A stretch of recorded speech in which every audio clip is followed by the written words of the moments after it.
So it is finally summer for me. I am so excited to be off. It's that time to explore and go on as many adventures as I possibly can.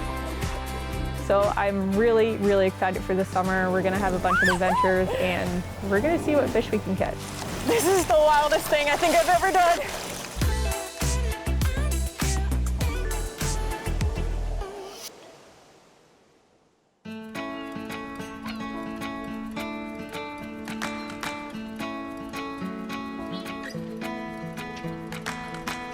My name is Bri Andrassy and I live in Jupiter, Florida.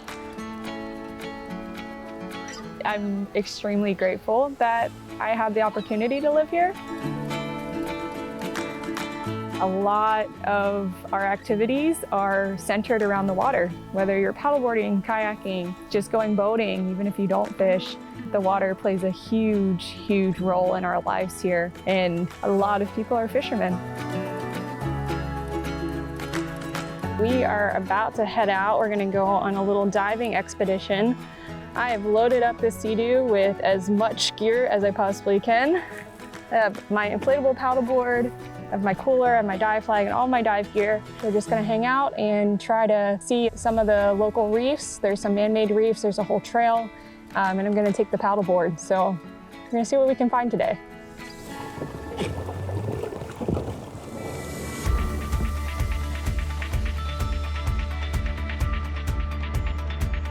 Jupiter is definitely that fishing community. There's a lot of waterways going through the communities here.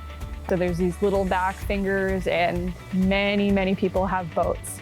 Whether it's a big center console or a little flats boat, there's just so much opportunity. You can go back up in the river, Loxahatchee River, or you can go offshore.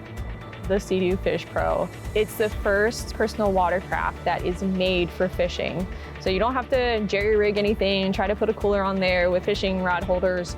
It actually has its own. It's the whole setup. You have your Garmin on there too. It's just, possibilities are endless. You can go anywhere with this. In the boating world and in the fishing world, we all have those negative feelings towards personal watercraft owners who kind of abuse their power and how fast they go and just do some things that probably not so wise, but when you're using this machine for what it's intended for, it is one of the best vessels out there.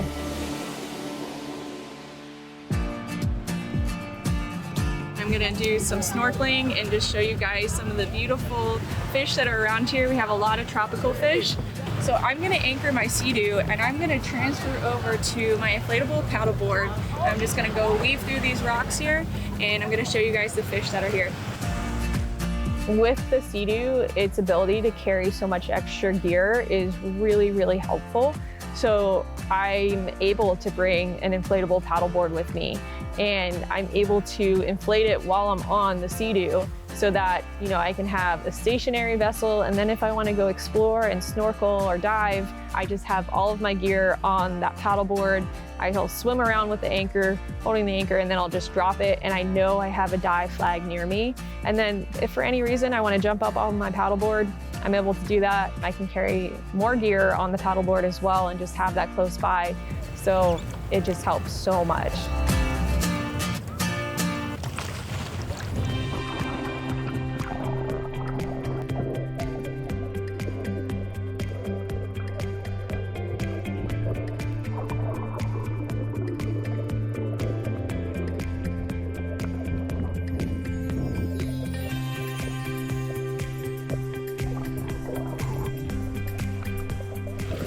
There's a bunch of these fish called Sergeant Majors. They're yellow and black striped. There's just a ton of them, so it's just kind of like a blur of Sergeant Majors going all around. We saw some angelfish, some tropical looking ones. There's French angels that are black and yellow. And then I just found a bunch of spot fish that were eating seaweed. So they're all just clustered up, and as soon as I got close with the GoPro, they're just like scared off, and then as soon as I go away, they start coming back. Most of these fish, they eat coral. So that is why we do not eat them. They have the bacteria that can be in their meat if they eat the coral. It's called ciguatera. And ciguatera can damage your nerves. So that's something that we always keep in mind when we're catching fish, spearing fish. Barracuda can have it, multiple fish can have it, but that's typically why you don't eat those tropical fish, so that you don't get ciguatera. I am freezing. Who would have thought a nice warm 82 day in Florida you would need a wetsuit for, but I think I need a wetsuit.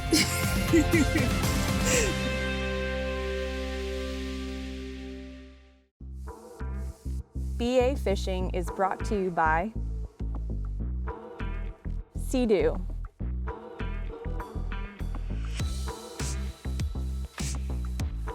Railblaza, hold everything, Lead Lenser, power up, Body Glove, all things water.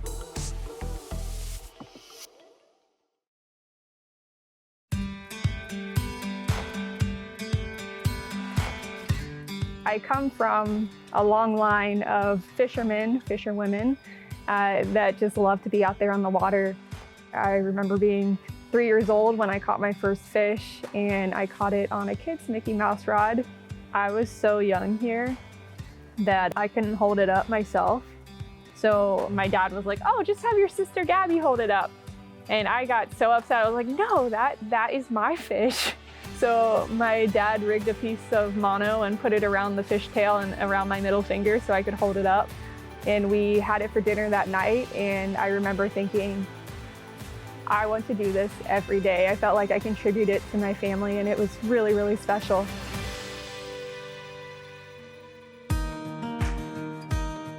This is my mom fishing, and my dad, he's in the background there. He's always trying to fix our snags and put on our baits if needed. I grew up watching my parents fish, my grandparents, and I found out that it was actually my mom that taught my dad how to fish. She said, if you're gonna date me, every weekend we're gonna go fishing. So she taught him how to fish, and he would take us kids, my grandparents would take us. Growing up, my mom saw my grandparents fish. That's where her passion for fishing came. And on their honeymoon, my mom caught, I think it was 10 to 11 foot Pacific sail, and that was always the story that she used to tell us kids, that she was hooked up and the fish was dancing and she's trying to take pictures because she's the photographer. It was just this iconic story, and I'd see this huge sailfish. She got it mounted on the wall, and as a kid, I just always look up to that and just be like, wow, I want to do that. I want to catch a fish like that. So coming down here, I was like, I need to catch a billfish, sailfish in particular. So this one is me with my little Mickey Mouse rod and our wine cork. I came from, a family that my mom was a stay-at-home, and my dad, he worked so hard. I mean, they didn't have a lot of money. People assume that I do, and it's from my family, and it's like, no, like I went to school for 8 years and I am still paying that back right now. Like, my mom sent me a message the other day. She's like, we didn't even have money for a bobber back then. But that's not what you remember. You remember, getting out there and having fun with your parents, and those are the memories. And, I hope that inspires other families to take their kids out and take their daughters out. My mom always said, it's okay to be different. I was very different as a young girl, digging up worms in the backyard to go and try to catch bass. So when I first moved down, it was because I was going to nursing school. The whole social media thing came when I was in my last year of my doctoral program.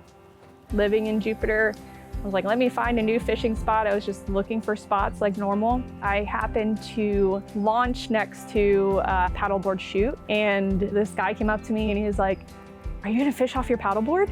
And I was like, yeah. And he's like, do you catch fish? And I was like, yeah. And he was like, we want you to fish off of one of our boards.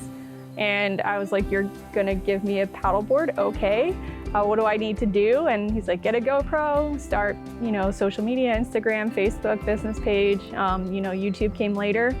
And he's like, just document your adventures. Just tag us in as document your adventures. And little did I know at that time how much it would just expand and blow up. It wasn't something that I was pursuing. It was something that kind of happened because I was in the right place at the right time doing what I love to do. And then, I was invited to go offshore with the kayak fishing. And at that point, I really had not been offshore fishing. The first night I caught a tuna and I was like, wow. You can catch decent fish off of this. You're not too far out. So I really started to get into that scene. I loved fishing offshore. You just never knew what you're gonna catch. And my goal that whole time, catch that sailfish, catch that sailfish. Mom, I'm gonna catch that sailfish. It's gonna be on my bait that I rigged and I'm gonna bill it and release it. When I first saw the Sea-Doo Fish Pro, I was like, this machine was made for me. It just has taken me so many places that I could have never gone before. So I have absolutely fallen in love with Sea-Doo fishing, and I've been able to catch some pretty epic fish over the last year of having that Fish Pro. It's definitely one of my favorite ways to fish right now. When I first moved here, I had 0 spots. I was just looking on Google Maps, looking on my phone, trying spots, striking out, catching tons of catfish, and then I found one good spot. But then each time I'd go out, I would commit to trying to find one more spot.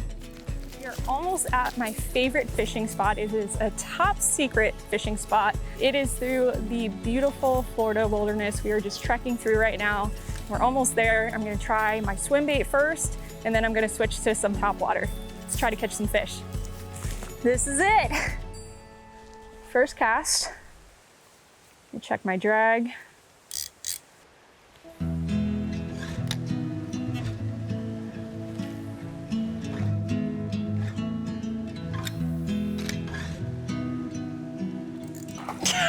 Right there, right at the edge.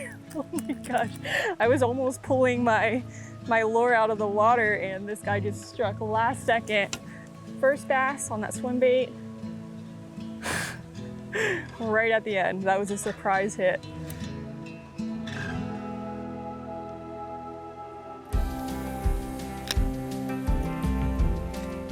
Definitely in some of these spots with the canopies and the wild brush of Florida, you definitely need to hone in on your casting abilities.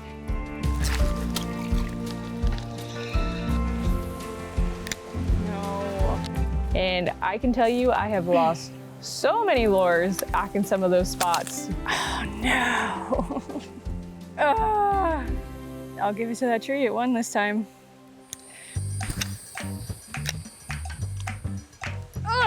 Come on. Oh, it's a gar. I got a gar. Yes. Gar are really hard to catch because their noses or their mouths are so skinny. Woo, look at those teeth. That's crazy.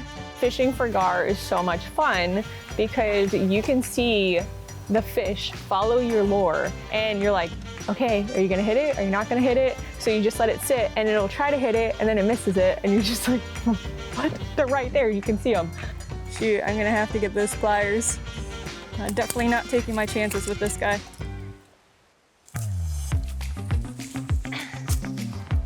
So I'm gonna try to do some casts from this side of the bank to get under the trees over here.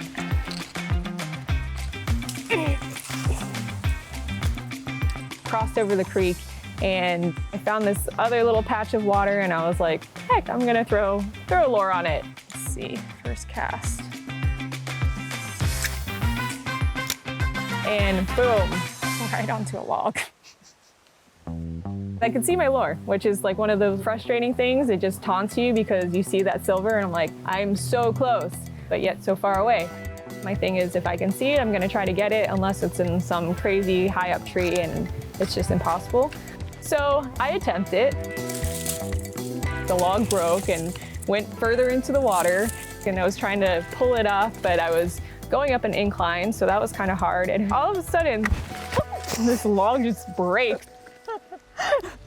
Off comes my lure, pops right off the log, got my lure back. Always go after your lure. but I was just completely covered in mud. After that, I'm gonna call it a day, start my trek back home, get a shower. That was wild. But I did not lose another lure.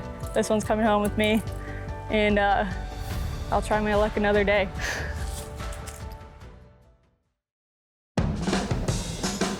Finally, the weather broke, so we're gonna finally get out there. When the conditions are good in Jupiter, I totally try to capitalize on it and get offshore. Here we go. You could see the sun coming up, just these flat waters going offshore. The way that I like to fish Jupiter, I like to have a live bait out because I always want to have that chance at a billfish. Yes, it's frustrating to carry live bait with you. How's the bite been? Really good. Really? Oh, okay, good. It takes more work for sure. And sometimes I do way better jigging on my artificials than I do on live baits. That's just the way it is sometimes.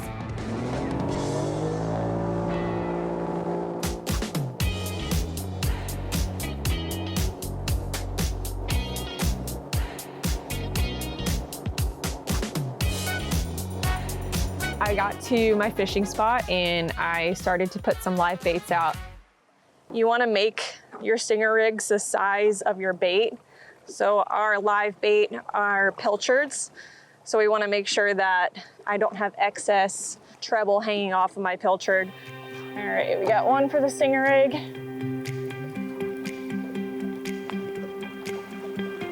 First fish came through and just rocked that live line. It was on the stinger rig. What are you? I was like, okay, this is gonna be good fish. I know that. Whoa, that's a decent king. And I go to reel it up and it's a nice kingfish. All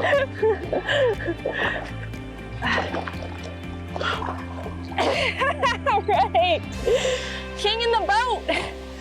Woo! So I'm dropping down a jig and I start picking it up off the bottom, start ripping it through the water column, and boom, I get hit. Yes!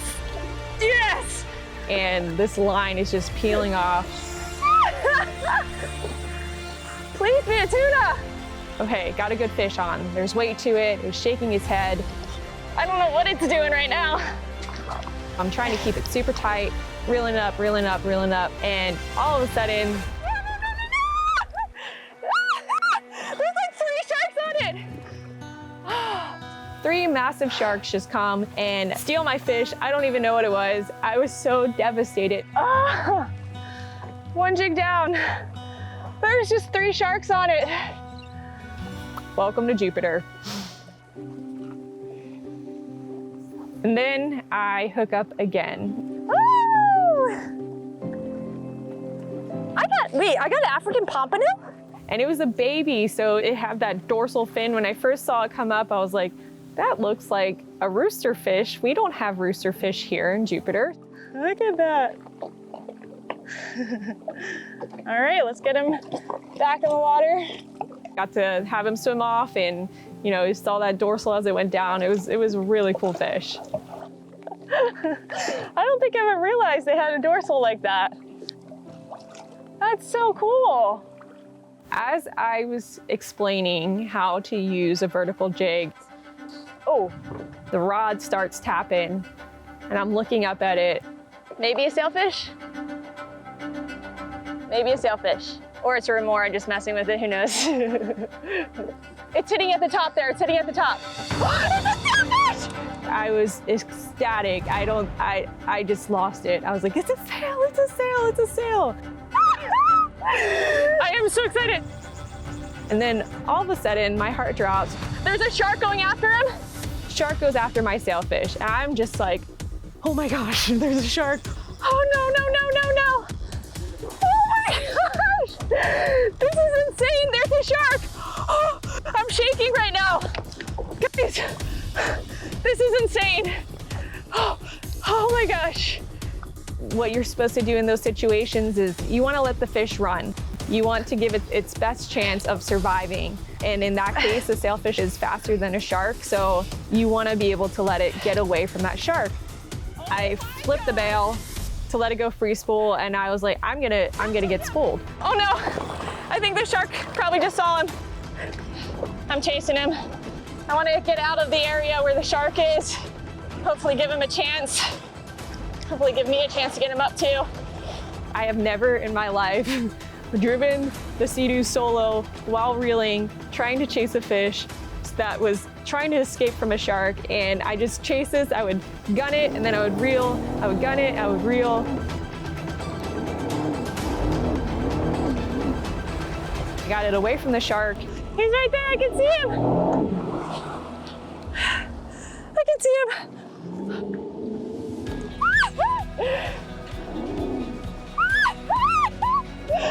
Oh my gosh! This is the wildest thing I think I've ever done.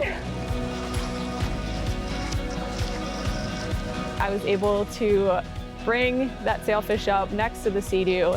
It was one of the coolest experiences I've ever witnessed or have been a part of while fishing. We got him, guys. And then I called my mom right after. I said, Mom, I got a sailfish on the Sea-Doo. I'm pretty sure my parents just think I'm nuts. Oh my gosh, that was insane. Who knows what we're gonna do next week? Getting those rods bent and chasing the fish and having them tow you around, it's just the best.